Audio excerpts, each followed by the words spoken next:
if you want to build self-esteem in your child, then you want to start doing a lot of teaching and very little correcting.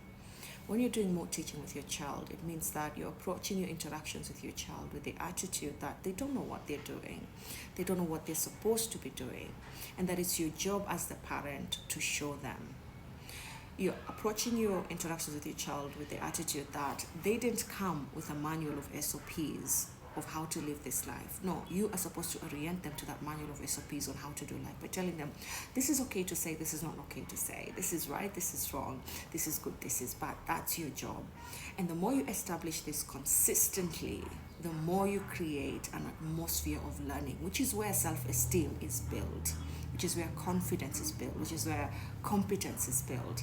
Because when you create an atmosphere of learning, then your child knows that if I do this and I don't get it right, then my mom is here to show me. And so that also establishes their relationship with failure. That failure is something you learn from. That if you get something wrong, you can learn from it. You can be taught how to do it right. And so this environment of learning that is safe allows your child to feel secure in themselves, because you're validating their activities, their initiatives, which eventually is going to be the foundation they need to be able to do self-validation as adults. But if you do a lot of correcting and less teaching, then you're approaching interactions with your child with the attitude that they're already supposed to know what they're doing. They're already supposed to have read the manual of SOPs on how to live this life. So you expect a 3-year-old not to make a mess, because they should know that making a mess is bad.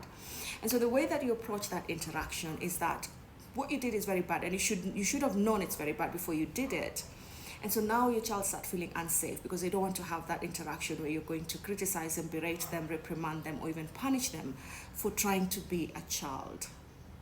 And so that does not foster an environment of learning, an atmosphere for learning, which then reduces all of these things that you get if you promoted learning. And so the child is going to not have confidence to say things in front of you. They're not going to have the confidence to try things on their own because they're afraid they're going to get them wrong. And if they get them wrong, then you are going to correct them. You're going to criticize them. And so as a parent, the two can be very difficult to discern sometimes when you're doing them, but correcting comes in. Correcting is appropriate when the child has reached a developmental age for being able to do certain things and then not being able to do them. So for example, if a 5-year-old is expected to eat alone and to make very little mess when they're eating, then correct, and they have already managed to reach that developmental milestone of eating alone sometimes, but then now they're not eating well and they're making a mess or more mess than they did when they were 4, then correcting is appropriate. And so as a parent, you really want to see, you cannot correct a child who has not reached the developmental age for doing the thing that you're expecting them to do. And you have to be very keen to identify that as a parent, to be able to know, this is the time for me to teach because they haven't been here. I am the authority who's supposed to show them.